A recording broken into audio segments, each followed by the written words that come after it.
Michael Jordan finds out a fan with special needs was mocked online, then confronts the bullies. Before we get into the story, comment below where in the world you are watching from today, and if you like this story, don't forget to subscribe. As the 1986 to 1987 NBA season unfolded, Michael Jordan's status in the league had already become undeniable. He was no longer just a promising rookie, he was emerging as one of the premier players in the game.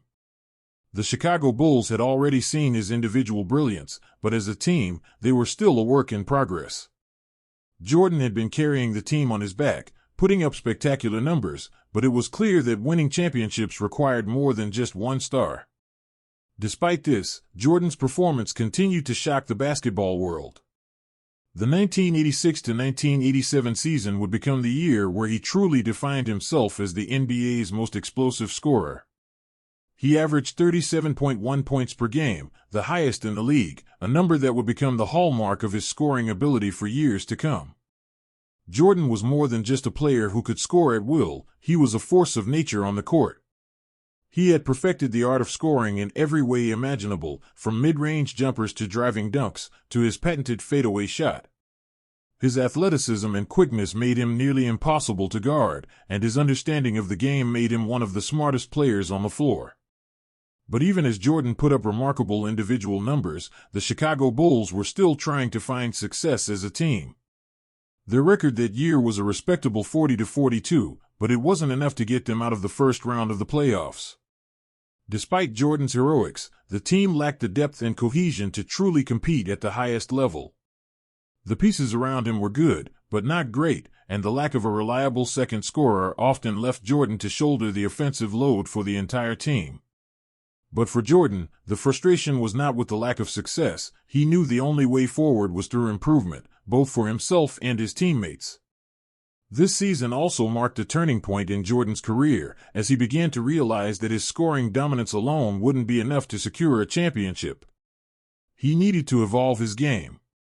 Michael Jordan was always a student of basketball. He watched his opponents, learned from them, and relentlessly worked to improve every part of his game.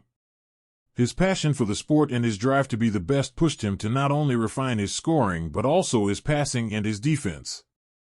Jordan had always been a tenacious defender, but now he began to actively look for ways to make his teammates better. He didn't just want to win, he wanted to lead his team to victory. The 1987 season also marked the beginning of Jordan's burgeoning rivalry with the Boston Celtics, a team that dominated the league throughout the 1980s. Led by Larry Bird, the Celtics were a well-oiled machine, and they had been a thorn in the side of the Bulls for the past few years. But in the 1986 playoffs, Jordan put on a display that would forever change the way people viewed him. In Game 2 of the first round, Jordan scored 63 points, a single-game playoff record that still stands today. It was a performance that left Bird himself in awe, and it solidified Jordan's place as a player who could take over games and put the team on his back when needed. Despite the Celtics winning the series in 3 games, Jordan's performance was a statement. He wasn't just a good player, he was already on his way to becoming one of the best. That game also served as a wake-up call for the NBA. The league had long been dominated by players like Bird, Magic Johnson, and Kareem Abdul-Jabbar, but Jordan was different. His combination of athleticism, scoring ability, and basketball IQ was unprecedented. He wasn't just looking to challenge for the title of best shooting guard in the league, he was aiming higher. He wanted to be the greatest player to ever play the game. Off the court, Jordan's fame was beginning to reach new heights as well. His partnership with Nike had begun to take shape, and the iconic Air Jordan brand was born. Jordan's influence as a global figure was beginning to grow, and his iconic Jumpman logo would become one of the most recognizable symbols in sports history. But it wasn't just about the marketing or the shoes, it was about Jordan becoming an ambassador for the game itself. He brought a new energy to the league, and his magnetic personality attracted millions of fans to the NBA. Despite all of his individual success, Jordan still felt the sting of not being able to carry his team further into the playoffs. He had yet to make it past the first round, and that was something that weighed heavily on him. His desire to win was not just about the accolades, it was about proving that his greatness could translate into team success. The 1987 to 1988 season would prove to be the year when Jordan took the next step in his evolution. That year, the Bulls brought in new talent, including forward Brad Sellers, and Jordan's role within the team continued to evolve. He no longer felt the need to carry the scoring load by himself, but rather, he worked to elevate those around him. The team improved its overall play, and Jordan's development as a leader began to show. The Bulls finished the season with a 50-32 record, good enough for third place in the Eastern Conference. But more importantly, Jordan had become a complete player, one who could lead, score, and defend at an elite level. The 1988 All-Star Game was a major turning point for Jordan. It was here that his full capabilities began to shine through. Jordan won the slam dunk contest, showcasing his athleticism, and was named the game's MVP. But beyond the spectacle of the dunk contest, what stood out was Jordan's approach to the game. He had become not just the best scorer in the league, but a player capable of doing it all. His defense, leadership, and passing ability were now on par with his scoring prowess.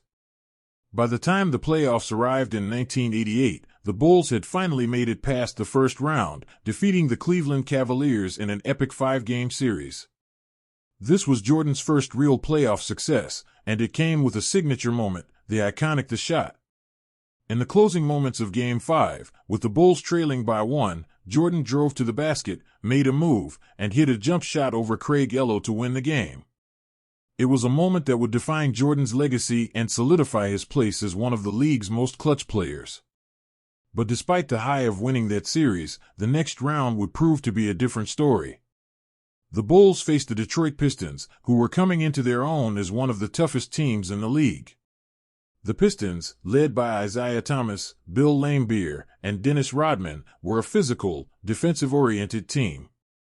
The rivalry between the Pistons and the Bulls became one of the most intense in NBA history, and it was clear that Jordan had met his match. The Pistons defeated the Bulls in the 1988 Eastern Conference Finals, but the series was far from a blowout.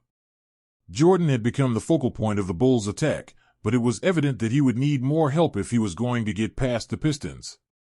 The loss to the Pistons was a painful one, but it was a learning experience for Jordan. He understood that in order to take the next step, he had to elevate not only his own game but the entire team's. The rivalry with the Pistons would push Jordan to refine his skills even further, both mentally and physically. The 1988 to 1989 season would be Jordan's next great leap forward, setting the stage for his first NBA championship, but it all began with that painful defeat. Jordan's unrelenting drive to overcome obstacles and prove himself was the foundation on which the Bulls' future success was built. The 1987 to 1988 NBA season was one of immense growth for Michael Jordan. The previous year, he had already established himself as one of the league's most electrifying players, but now it was time for him to take his game to new heights. The Chicago Bulls had yet to achieve true success as a team, but Jordan's individual brilliance was undeniable. His scoring abilities were unmatched, but the question remained, could he lead his team to championship contention? That was the challenge Jordan had to face in the coming season. The season began with high expectations for Jordan and the Bulls. In the 1987 to 1988 season, Jordan's game reached another level. He had refined his offensive game, making himself an even more dangerous scorer, but it was his evolution as a complete player that began to emerge. Jordan had always been a gifted athlete, but now he was learning how to incorporate defense, passing, and leadership into his repertoire. This year, his defense would take center stage. Jordan's competitive spirit pushed him to be more than just a scorer. He became an elite defender, making him a dual threat on both ends of the court. He averaged 35 points, 5.5 rebounds, and 5.9 assists per game, proving he was not just a one-dimensional player. Jordan's influence stretched far beyond his scoring ability. In the 1987 to 1988 season, he truly began to take on the role of a team leader. He was no longer just a player who could get his points, he now had to get his teammates involved, trust them, and help elevate their games. It was clear that if the Bulls were going to succeed as a team, they needed more than just a star player, they needed a cohesive unit that could gel together and complement each other's strengths. Jordan's leadership qualities became evident throughout the season. His commitment to winning and his relentless drive to be the best pushed not only himself but also his teammates to new heights. However, it was not always easy. The dynamic between Jordan and his teammates was still developing. Scottie Pippen, the Bulls' promising young forward, was beginning to show flashes of his potential but was not yet the star he would later become. The team's overall play was improving, but there were still struggles in key areas like consistency and cohesion. The team had talent, but they lacked experience and depth. Jordan understood that, as the leader, it was his responsibility to make the players around him better. He pushed Pippen to work harder, sharing his own approach to the game and encouraging him to rise to the occasion. Despite Jordan's best efforts, the team was still not quite ready to contend for a championship. The Chicago Bulls finished the season with a solid 50-32 record, but that was not enough to put them at the very top of the Eastern Conference. They still had work to do, and the challenges were clear. In the 1988 Eastern Conference Finals, the Bulls would face the Detroit Pistons, the team that would become their biggest rival in the years to come. The Detroit Pistons were a physical, tough team built around defense and intimidation. Led by Isaiah Thomas, Bill Laimbeer, and Dennis Rodman, the Pistons were known for their bad boys mentality, a bruising, no-holds-barred style of play that often crossed the line between aggressive defense and outright thuggery. The Pistons' defensive strategy, known as the Jordan Rules, was designed specifically to slow down Michael Jordan. They knew that if they could take Jordan out of his rhythm, they could neutralize the Bulls' best weapon. It was a tactic that would challenge Jordan like never before. The 1988 Eastern Conference Finals was a war, with both teams battling for supremacy. The Pistons, with their physical defense, had one goal in mind: to wear Jordan down and force him into mistakes. Every possession was contested, and Jordan found himself constantly double-teamed and fouled. It was clear that Detroit was determined to break him. But Jordan, as always, refused to back down. His competitive fire burned brighter than ever, and while the Pistons did slow him down, they never broke his spirit. Despite Jordan's brilliance, the Bulls were unable to overcome the Pistons' physicality. In a tough 7-game series, Detroit ultimately emerged victorious, defeating the Bulls 4-2. The loss stung for Jordan. He had given everything in the series, putting up incredible numbers, but it wasn't enough. The defeat was frustrating for Jordan, but it also served as a crucial learning experience. He understood that to get past the Pistons and win a championship, he needed to improve. The physicality of the Pistons' defense had exposed weaknesses in the Bulls' offense and showed Jordan that, as great as he was, he couldn't do it alone. He needed better support from his teammates, and he needed to improve his own game to deal with the kind of defensive pressure the Pistons were applying. The 1988 loss to the Pistons was a turning point for Jordan. It was clear that to win championships, he had to do more than just score. He had to become a more complete player, and he needed to help his teammates elevate their games. The defeat was painful, but it was also a catalyst for growth. Jordan began to work even harder on his all-around game, improving his playmaking and his defense. He also began to take a more active role in pushing his teammates to improve, emphasizing the need for team play, even as he remained the undisputed leader. The following summer, Jordan took his game to another level, preparing for the next season with even more intensity. He focused on conditioning, mental toughness, and learning how to handle the physical demands of a playoff run. The NBA was changing, and Jordan knew that if he wanted to continue being the best, he had to evolve with the league. His relentless drive to improve was evident as he worked tirelessly on all aspects of his game. The next season, the Chicago Bulls returned with a vengeance. The addition of key players, including the emergence of Pippen as a legitimate second option, helped balance the roster and take some of the burden off Jordan. The team's chemistry improved, and Jordan's leadership became even more evident. By the 1989-1990 season, the Bulls had become one of the most dangerous teams in the league. They finished the regular season with a 55-27 record, and with Jordan now surrounded by more talent, they were ready to make a serious push for the championship. But standing in their way once again was the Detroit Pistons, who had become the dominant force in the Eastern Conference. This time, the Bulls were more prepared for the challenge. Jordan had grown both as a player and as a leader, and the team was ready for the physical battles that awaited them. The 1990 Eastern Conference Finals was a brutal, hard-fought series. The Pistons were still as physical as ever, but this time, the Bulls had the tools to fight back. Jordan and Pippen led the charge, and the team's defense improved significantly. After a hard-fought battle, the Bulls finally defeated the Pistons 4-3, knocking them out of the playoffs and securing a trip to the NBA Finals for the first time in Jordan's career. The victory over the Pistons was more than just a playoff series win, it was a statement. Jordan had conquered the team that had stood in his way for years, and he had done it with his leadership and his growth as a player. It wasn't just about his scoring anymore, it was about how he had evolved into a true leader who could elevate the play of those around him. The win set the stage for what would become a new era for the Chicago Bulls, a dynasty led by Michael Jordan, who had finally found the right formula for success. The 1990-1991 season was one of significant transformation for Michael Jordan and the Chicago Bulls. After years of individual brilliance and playoff heartbreaks, the Bulls were finally on the cusp of something special. The rivalry with the Detroit Pistons, who had dominated the Eastern Conference, had been a roadblock for Jordan and his teammates, but the 1991 playoffs marked a turning point. Jordan had endured countless battles with the Pistons, learning valuable lessons and overcoming physicality, but this season, the Bulls were ready to take the next step. The addition of key players like Horace Grant, the continued development of Scottie Pippen, and Jordan's growing leadership all came together to form a team that could finally contend for a championship. The regular season was a testament to the progress the Bulls had made. They finished with a 61-21 record, the best in the NBA, and Jordan was once again at the center of it all, leading the charge with his scoring, defense, and playmaking. Jordan had not only become the best scorer in the league, but his all-around game had evolved. He was now a complete player, one who could dominate on both ends of the floor and elevate his teammates. His ability to distribute the ball had improved, and his leadership on defense set the tone for the team.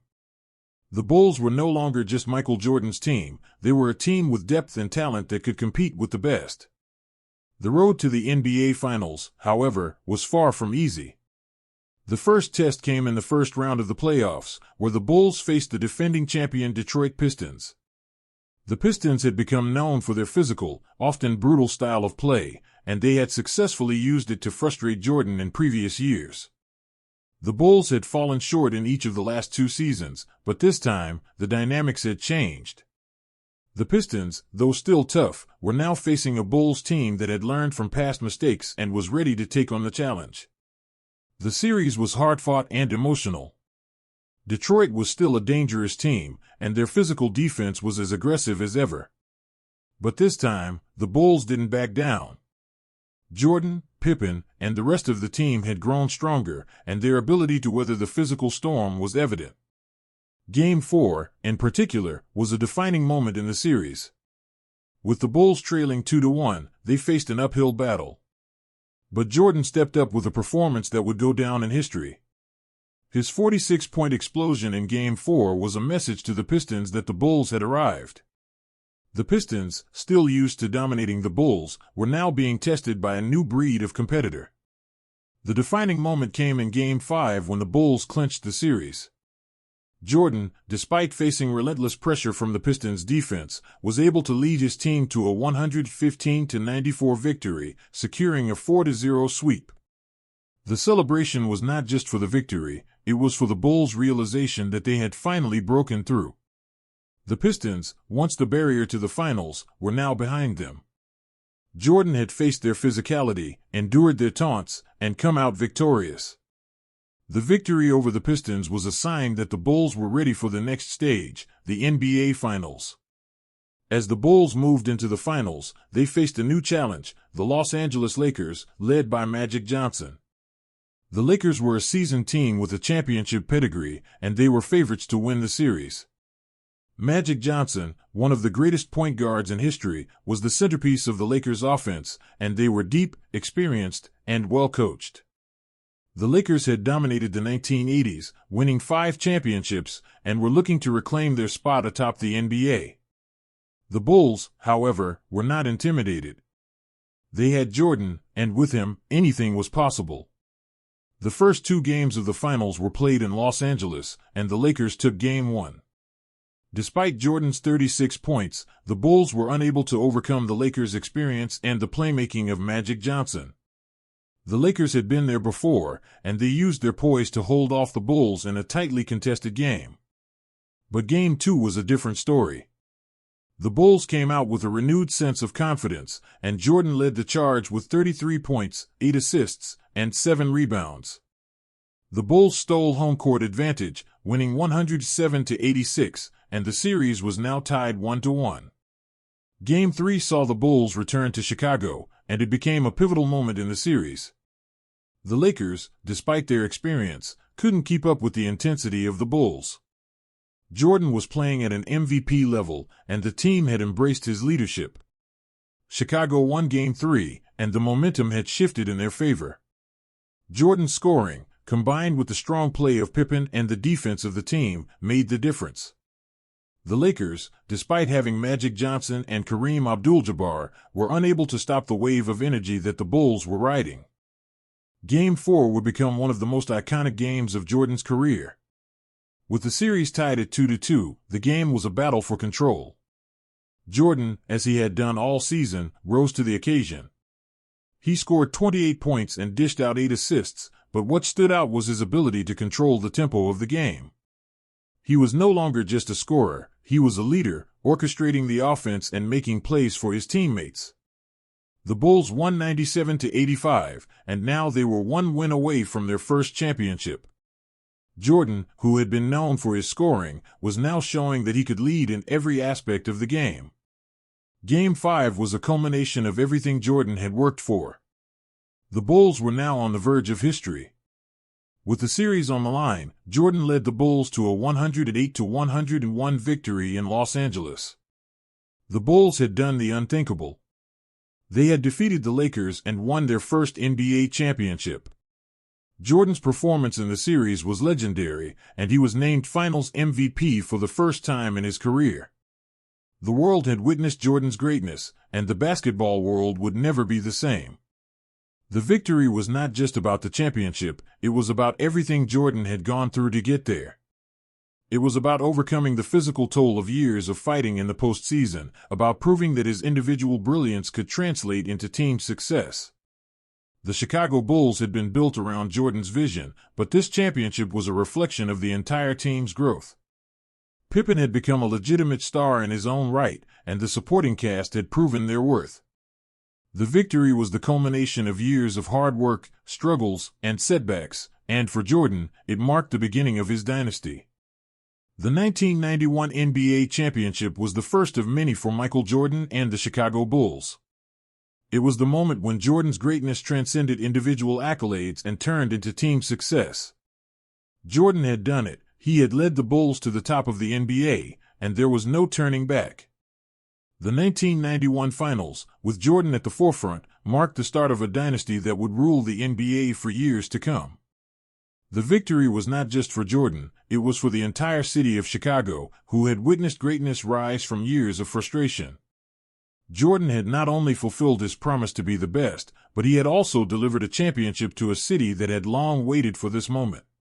The 1991-1992 season was the beginning of the dynasty that would define the Chicago Bulls throughout the decade. Coming off their first championship the previous season, the Bulls were hungry for more. The team had tasted success, and the confidence gained from overcoming the Lakers in the finals was palpable. The Chicago Bulls were no longer just a team led by Michael Jordan, they had become a well-rounded unit, with strong contributions from players like Scottie Pippen, Horace Grant, and the emergence of key role players like Steve Kerr and Bill Wennington. But while the Bulls were improving as a team, they were also feeling the weight of their championship success. Expectations were higher than ever, and the pressure to repeat was immense. The start of the season showed that the Bulls were ready to defend their title. Jordan remained the centerpiece of the team, his scoring as dynamic as ever. Yet, it was clear that he wasn't just a one-man army. The partnership between Jordan and Pippen had solidified into one of the most potent duos in NBA history. Pippen had become a superstar in his own right, and his all-around contributions, defensive prowess, playmaking, and scoring had turned the Bulls into a formidable force. Jordan trusted Pippen, and their growing bond both on and off the court allowed the team to flourish in ways they hadn't before. One of the key differences this season was how the Bulls embraced the triangle offense, a system introduced by head coach Phil Jackson. The offense was based on spacing, ball movement, and unselfish play, and it allowed for both Jordan and Pippen to excel while also involving the entire team. This offensive system played to Jordan's strengths as a scorer and allowed his teammates to thrive. Under Jackson's leadership, the Bulls had evolved from a team centered around Jordan's individual brilliance to one where the collective strength of the team made them nearly unstoppable. As the season progressed, the Bulls only got stronger. With the addition of backup point guard B.J. Armstrong, the team became more well-rounded. The bench played an important role in keeping the team's momentum going during the regular season, which allowed the starters to rest and stay fresh for the postseason. The chemistry between the players was evident, and it became clear that the Bulls were one of the most dominant teams in the league. Jordan continued to shine, putting up over 30 points a game and dominating on both ends of the floor. He was a defensive menace, and his work ethic set the tone for the rest of the team. Yet, despite his individual brilliance, Jordan continued to show growth as a leader, understanding that success would come not only from his scoring but from elevating those around him. In the 1992 playoffs, the Bulls faced their first test, the Miami Heat. The Heat, though not as seasoned as the Bulls, had a strong roster led by a young Alonzo Mourning. Despite Miami's talent, the Bulls were simply too strong. Jordan and Pippen dominated, with Jordan averaging 35.4 points per game in the series. The Bulls won the series 3-0 in dominant fashion, showcasing the depth and power of their lineup. The series was just the warm-up they needed for the challenges that lay ahead. The real challenge came in the Eastern Conference semifinals, where the Bulls faced the New York Knicks. The Knicks, led by the fiery Pat Riley, were known for their tough, physical play. The rivalry between the Knicks and the Bulls had been growing over the years, and with the Knicks emerging as one of the top teams in the East, this series was set to be a showdown. The Knicks were a scrappy team, led by John Starks, Charles Oakley, and Patrick Ewing, and they weren't intimidated by the Bulls. The physicality of the series was apparent from the first game. Both teams traded punches, figuratively and literally, with each game more grueling than the last. In this series, Jordan's leadership was on full display. His ability to score and take over games was unmatched, but it was his ability to maintain composure under pressure that was most impressive. The Knicks fought hard, but the Bulls' chemistry, led by Jordan and Pippen, was too much for them. The Bulls won the series 4-2, and the Knicks' once promising season was over. Jordan had again proven that, in the heat of battle, no one could match his skill and poise. Now, the Bulls were heading to the Eastern Conference Finals, where they would face the Cleveland Cavaliers. The Cavaliers, led by Mark Price and Brad Daugherty, were a talented team, but they didn't have the firepower to match the Bulls. Cleveland had fought hard to reach the finals, but the combination of Jordan's scoring and the balanced effort of the entire team proved too much. The Bulls won the series 4-0, and they were on their way to their second consecutive NBA Finals. In the 1992 NBA Finals, the Bulls were set to face the Portland Trail Blazers, who had emerged as the champions of the Western Conference. The Blazers, led by the dynamic Clyde Drexler, were a talented team. Drexler was known for his athleticism and all-around play, and the Blazers had a potent offense. But the Bulls were a more complete team. Jordan, once again, was the focal point of everything, but Pippen's versatility, the defense of Grant, and the leadership of Jackson allowed the Bulls to become a well-oiled machine. Game 1 of the finals was a dominant statement by the Bulls. Portland came out strong, but the Bulls quickly asserted their dominance.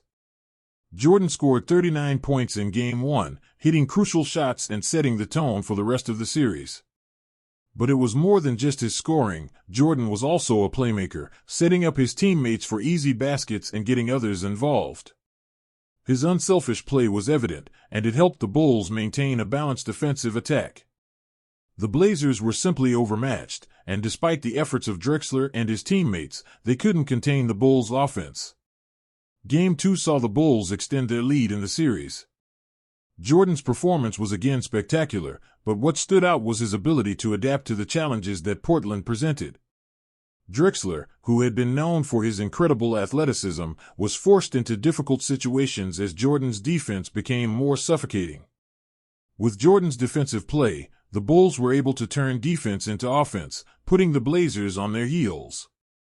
By Game 3, the Bulls were in complete control. They had gained a 2-0 lead in the series and now had the chance to take a commanding 3-0 advantage. Game 3 was notable not only for the Bulls' dominance on the court but for Jordan's history-making performance in the third quarter. Jordan hit 6 three-pointers in a row, shocking the Blazers and sending a clear message that the Bulls were not to be stopped. His shooting display was so exceptional that even Drexler, one of the league's best, couldn't do anything to slow him down. It was a performance that made it clear Jordan was playing at a level that no one could match. The final game of the series was a culmination of everything the Bulls had worked for. Jordan finished the finals as the clear leader, but this time, he wasn't the only one carrying the load. Pippen had his best finals performance to date, contributing on both ends of the floor. The Bulls won the series 4-2, securing their second consecutive championship. Jordan was named Finals MVP for the second year in a row, and the Bulls had completed their journey to the top of the NBA once again.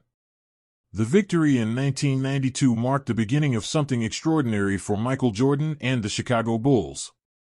They had now established themselves as the premier team in the NBA, and Jordan had firmly solidified his legacy as one of the greatest players to ever play the game. But beyond the championships, what made Jordan's leadership so special was his ability to rise to the occasion in the biggest moments, to bring out the best in his teammates, and to constantly evolve as a player. The 1992 championship wasn't just about the victories on the court, it was about the growth of a team, a player, and a dynasty that would go on to dominate the NBA for years to come. The 1992-1993 season began with a renewed sense of purpose for Michael Jordan and the Chicago Bulls. Having won back-to-back championships, the Bulls now stood as the undisputed kings of the NBA. Yet, with success came greater expectations. Not only were the Bulls expected to defend their title, but there was also the pressure of continuing a dynasty. Michael Jordan, despite his previous success, was as focused as ever. The hunger for a third consecutive title was clear, but this season also represented a deeper challenge. Could the Bulls sustain their dominance? And could Jordan continue to carry the team through the pressures of a third championship run? Jordan's commitment to the game remained unmatched. Throughout the regular season, he continued to deliver performances that would solidify his legacy as one of the greatest to ever play the game. Jordan averaged 32.6 points per game, a testament to his scoring ability, but this season, his game continued to evolve. Jordan was no longer just a player who could drop 40 points on any given night. He had become a leader, a strategist, and a complete player. His defense was elite, and his playmaking ability had become a significant asset for the team. Despite Jordan's brilliance, the Bulls had issues to resolve. Scottie Pippen, who had been Jordan's right-hand man, was dealing with injuries and personal frustrations. The team, though talented, was beginning to show signs of strain. Yet, the Bulls still finished the regular season with an impressive 57-25 record, a strong showing considering the challenges that arose during the year. The team's struggles were largely internal, whether it was with Pippen's health or the friction between coach Phil Jackson and management regarding the team's future, but when it came time for the postseason, the Bulls were ready to rise to the occasion. In the first round of the playoffs, the Bulls faced the Cleveland Cavaliers. While the Cavaliers had a solid roster with key players like Brad Daugherty and Mark Price, the Bulls were simply on another level. Cleveland posed little threat to Jordan and the Bulls, as they won the series 3-0.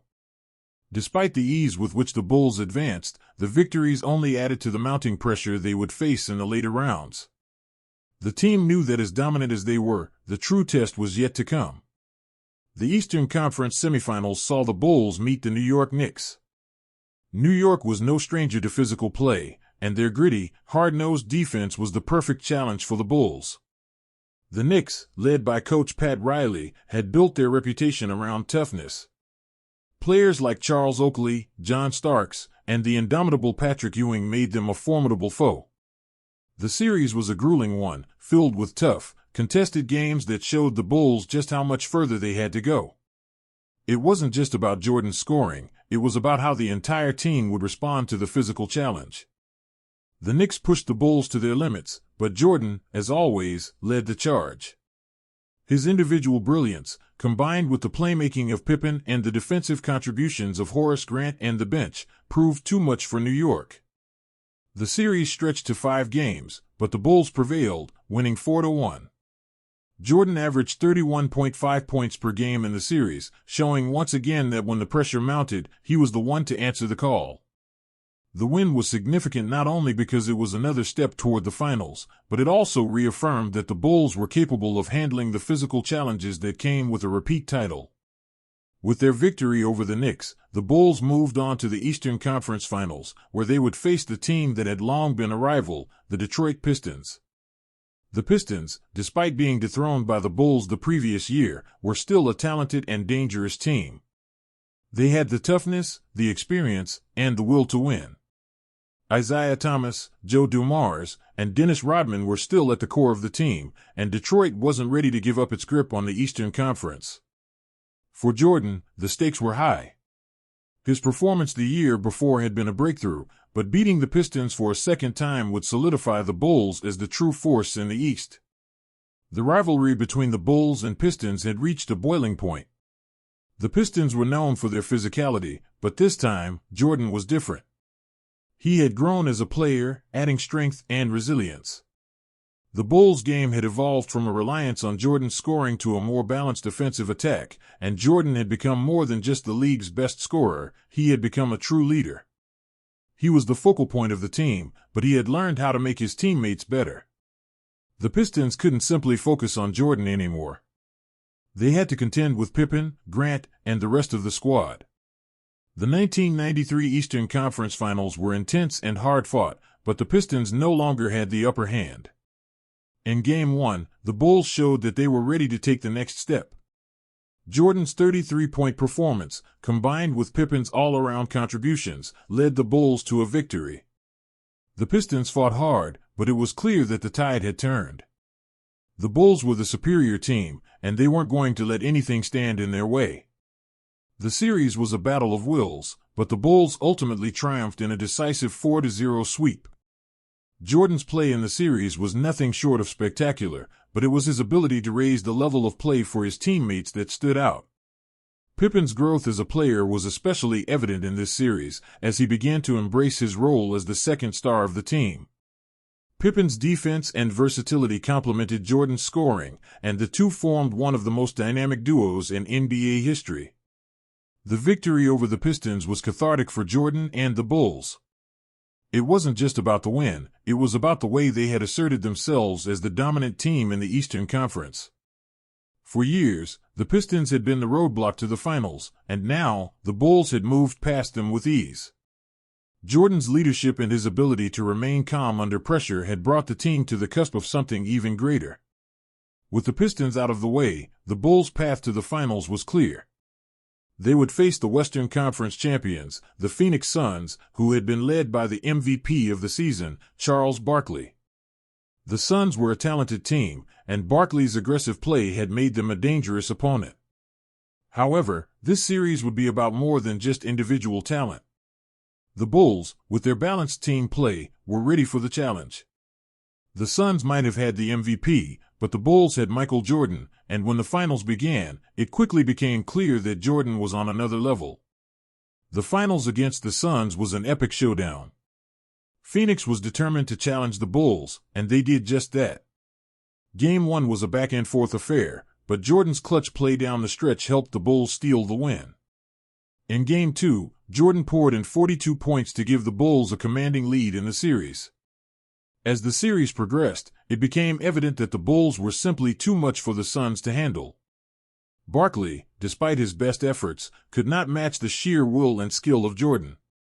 In Game 4, with the Bulls up 3-0, Jordan finished off the Suns with a 41-point performance, clinching the Bulls' third consecutive championship. Jordan was once again named Finals MVP, and his performance throughout the series was a testament to his greatness. The Bulls had done it again, 3 championships in a row, and Jordan had solidified his legacy as one of the greatest players to ever play the game. The 1993 NBA Finals were not just a victory for Jordan and the Bulls, they were a declaration that the team had reached the pinnacle of the sport. 3 consecutive championships, something that had been achieved by only a select few teams in NBA history, was now the Bulls' reality. Jordan's leadership, his unmatched skill, and his relentless drive had brought the team to the top of the NBA once again. The dynasty was complete, and Jordan had proven that he was not only the best player in the world but also the heart and soul of the greatest team in basketball. The 1993 season was the culmination of everything the Bulls had worked for, and as the confetti fell, the world knew that Michael Jordan's greatness had set a standard that would be remembered for years to come. The 1993 to 1994 NBA season was one of transition and uncertainty for the Chicago Bulls. Having won 3 consecutive championships, the team had reached the pinnacle of the sport.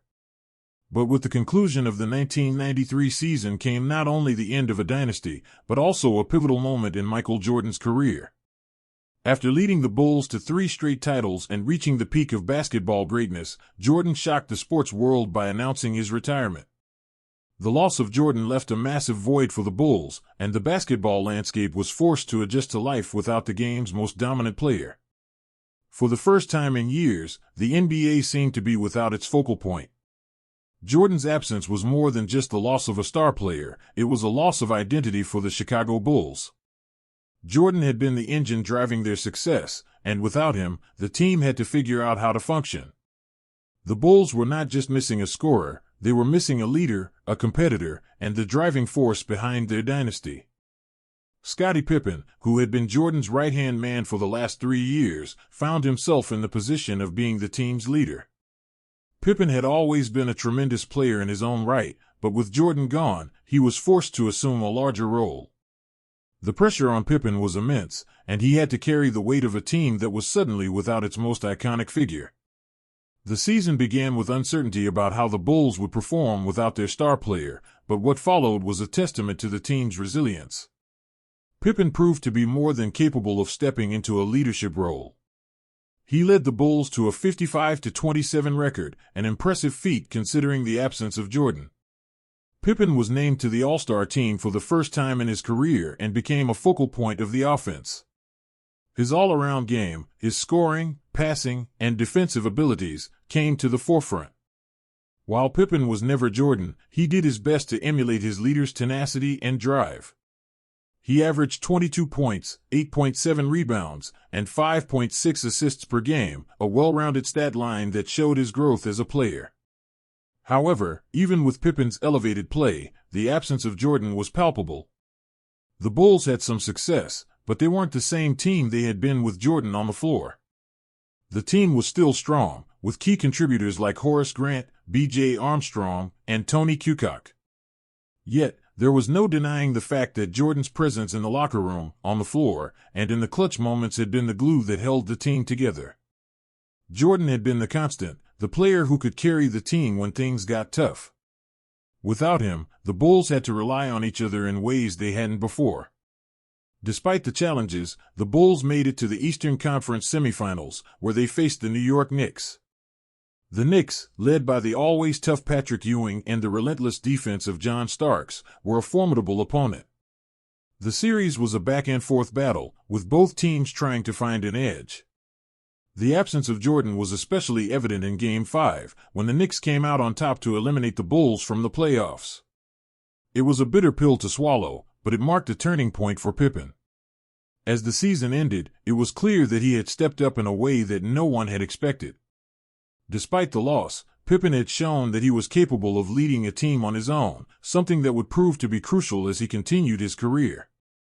Jordan's decision to retire in 1993 wasn't just a result of fatigue from the demands of the game, it was deeply personal.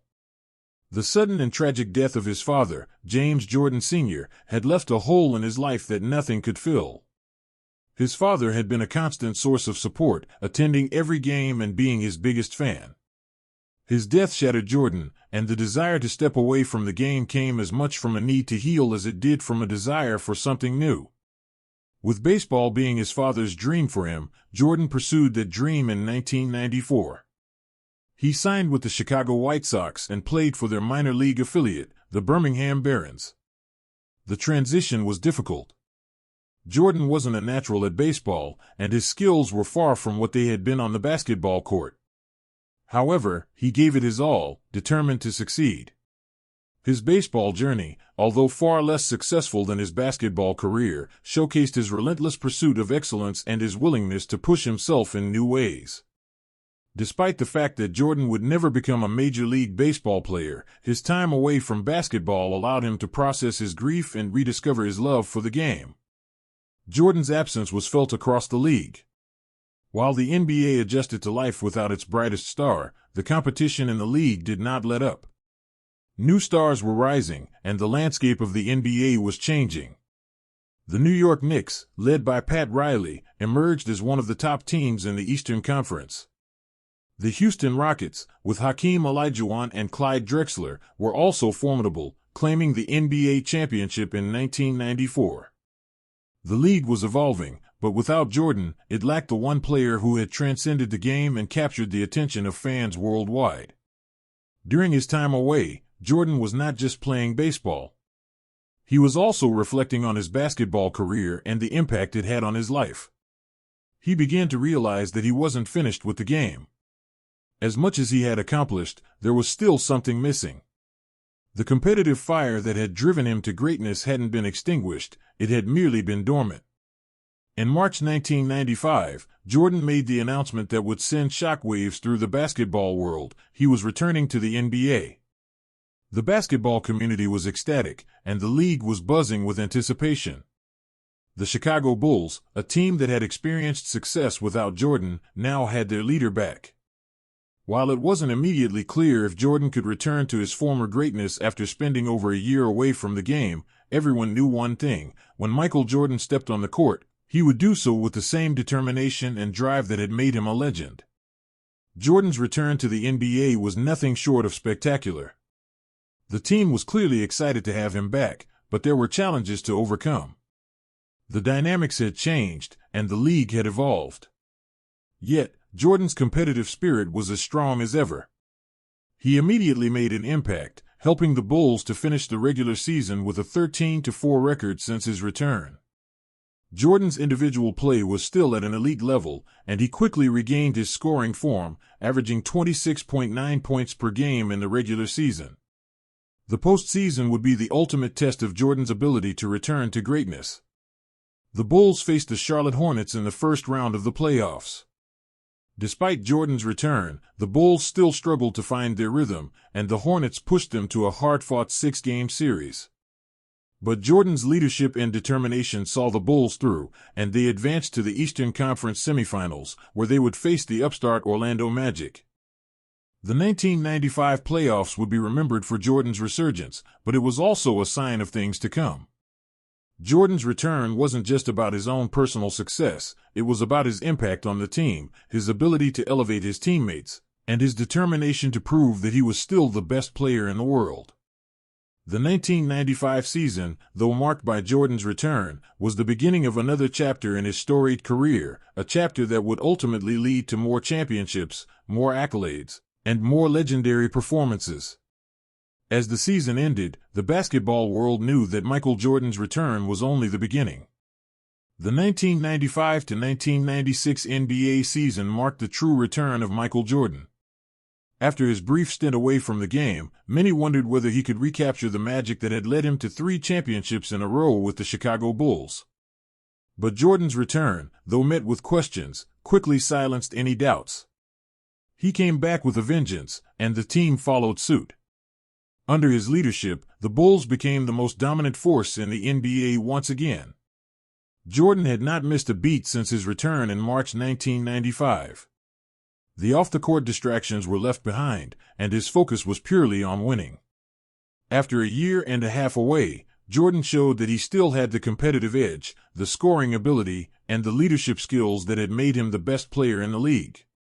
It didn't take long for the basketball world to realize that Jordan was back and that the Bulls were once again a serious threat. In the regular season, the Bulls posted a remarkable 72-10 record, the best in NBA history at the time. Jordan, despite being away for part of the previous season, was still the center of the team's offensive attack. He finished the regular season with an average of 30.4 points per game, showcasing his scoring ability once again. But his game had evolved. This was no longer just a player who could score at will. Jordan had become a complete player, one who could dominate on both ends of the floor.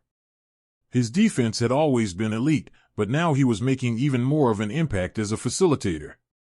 His ability to get others involved was evident, and the result was a more well-rounded team. The roster surrounding Jordan had changed as well. Scottie Pippen, already a star in his own right, was now at the peak of his career. He had become an all-star and was integral to the team's success. Pippen's versatility, his defense, playmaking, and ability to score complemented Jordan's game perfectly. The supporting cast had also grown, with key additions like Ron Harper, Tony Kukoc, and Steve Kerr. The Bulls had become a team that relied on its depth, and they had finally found the balance that had eluded them in past seasons.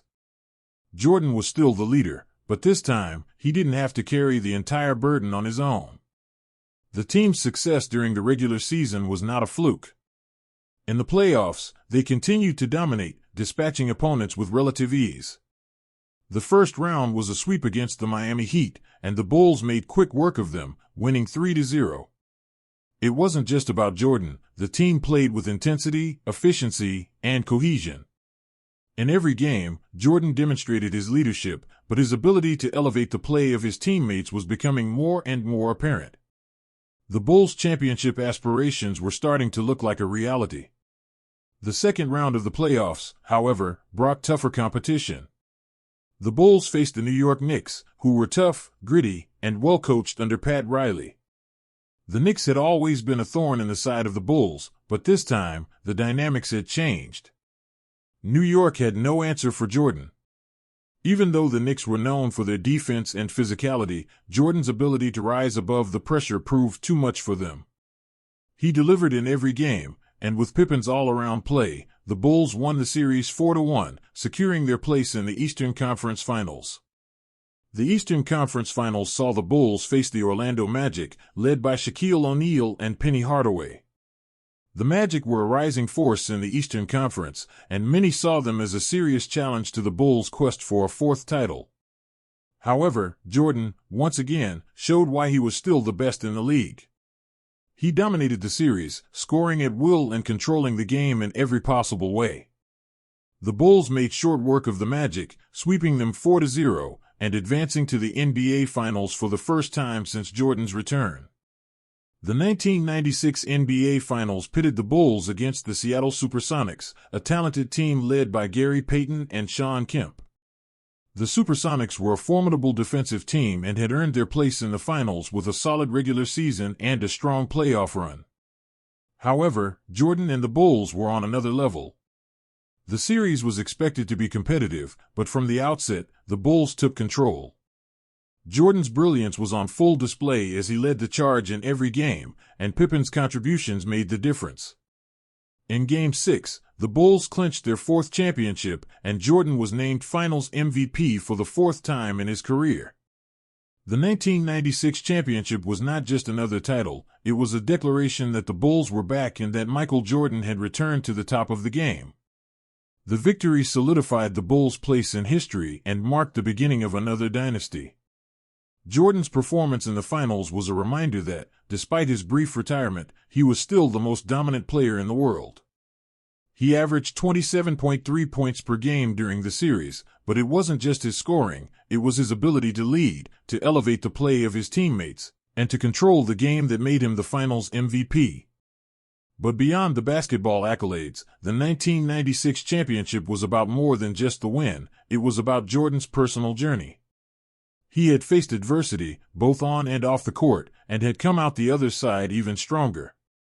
After his retirement, Jordan had gone through a period of reflection, trying to find a new purpose. His return to the NBA was not just about recapturing his former glory, it was about rediscovering his love for the game, his competitiveness, and his passion. Winning the championship in 1996 was the culmination of that journey. The victory also marked a significant moment for the Chicago Bulls as an organization. They had not only reclaimed their dominance, but they had done so in a way that was both remarkable and inspiring. The combination of Jordan's leadership, Pippen's growth, and the team's overall chemistry made them nearly unstoppable. It was clear that the Bulls were on the verge of building a dynasty that could rival any team in NBA history. The 1996 championship was the beginning of a new era for the Bulls, one that would continue to dominate the league for years to come. For Michael Jordan, the 1996 title was a testament to his greatness. After his brief retirement, he had come back and proven that he was still the best player in the league. He had led his team to the pinnacle of basketball once again, and in doing so, had solidified his place as the greatest player in NBA history. His return to the game had been nothing short of legendary, and the 1996 championship was his crowning achievement, a reminder that, no matter the circumstances, Michael Jordan was always going to be at the top. The basketball world had witnessed his return, and the legacy of Michael Jordan had been further etched into history. The 1997 to 1998 season was an emotional one for the Chicago Bulls, and for Michael Jordan, it marked the end of an era. Coming off 2 consecutive championships, the Bulls were in the midst of their quest for a 3rd consecutive title, and they were undoubtedly the team to beat. However, there was an undercurrent of change, as the team had been through years of internal and external challenges. The uncertainty of the future loomed over everything, and for Michael Jordan, this season was about proving one final time that he could lead the Bulls to the ultimate victory. Yet, beneath the surface, there was a sense of inevitability that this would be the last time the team, as constructed, would play together. The season was a bittersweet one from the start. Coach Phil Jackson, the architect of the Bulls' success, had announced that this would be his last season with the team. Jackson had led the Bulls to 5 championships and had formed a bond with Jordan that was unmatched. His departure cast a shadow over the season, as many wondered whether it would mark the end of the dynasty. But Jackson, ever the professional, was determined to give the team everything he had in his final season. The pressure on Jordan to lead the Bulls to another championship was immense. At 35 years old, Jordan was still playing at an incredibly high level, but the wear and tear of years of championship contention was taking its toll. Despite these pressures, Jordan's game remained sharp. His scoring ability, once again, was the centerpiece of the team, and he averaged 28.7 points per game, proving that he was still the best player in the league. The partnership between Jordan and Scottie Pippen remained strong, with Pippen continuing to develop into one of the league's best all-around players. The supporting cast, including key contributors like Tony Kukoc, Steve Kerr, and Luke Longley, also stepped up when needed, ensuring that the team was deeper than ever before. The regular season saw the Bulls finish with a 62-20 record, the best in the Eastern Conference. Despite all the changes and uncertainty surrounding the team, the Bulls remained the most dominant force in the league. Jordan had become more of a leader than ever before, mentoring his teammates, helping them understand what it took to win on the biggest stage. He was still the undisputed best player on the floor, but his role had evolved. He no longer just had to score 40 points a night, he had learned how to bring out the best in everyone around him. The playoffs arrived, and with them, the pressure to win a 6th championship. The road to the finals would be challenging, but Jordan, with the help of Pippen and the team, was ready to meet the challenge. In the first round, the Bulls faced the New Jersey Nets. The Nets were no match for the defending champions. The Bulls swept them 3-0, advancing easily to the next round. But despite the sweep, Jordan knew that the true test was still ahead. In the Eastern Conference semifinals, the Bulls faced the Charlotte Hornets. The Hornets were a talented team, led by the likes of Alonzo Mourning and Muggsy Bogues, and they gave the Bulls a challenge. However, the combination of Jordan's leadership, Pippen's versatility, and the Bulls' defense was too much for Charlotte to handle. The series was more competitive than many expected, but the Bulls prevailed in 5 games, moving on to the Eastern Conference Finals. There, they faced the Indiana Pacers. Led by Reggie Miller, the Pacers had long been one of the most dangerous teams in the East, and the series was expected to be a battle. Miller, always known for his clutch shooting and fiery competitiveness, posed a significant challenge to the Bulls. The Pacers took the series to 7 games, pushing the Bulls to their limits. Game 7 was a tense, physical battle, but in the end, the experience and poise of the Bulls proved too much for Indiana. Jordan's 28 points, combined with Pippen's defensive contributions, led the Bulls to a hard-fought victory. They had reached the NBA Finals for the 6th time in 8 years. In the finals, the Bulls faced the Utah Jazz, a team led by future Hall of Famers Karl Malone and John Stockton. The Jazz had long been contenders in the Western Conference, but they had never been able to break through. This time, they were determined to challenge the Bulls for the championship. The series was tough from the start, with both teams playing high-level basketball. Malone and Stockton were dominant, and the Jazz came out strong in Game 1. However, the Bulls, led by Jordan, bounced back and won Game 2, evening the series. In Game 3, with the series shifting to Utah, the Bulls found themselves facing a hostile environment. The Jazz were relentless, but the experience of Jordan and Pippen, combined with the teamwork of the entire Bulls roster, allowed them to take control. Jordan's 34-point performance in Game 3 was a statement. The Bulls had a 2-1 lead, but Utah refused to back down.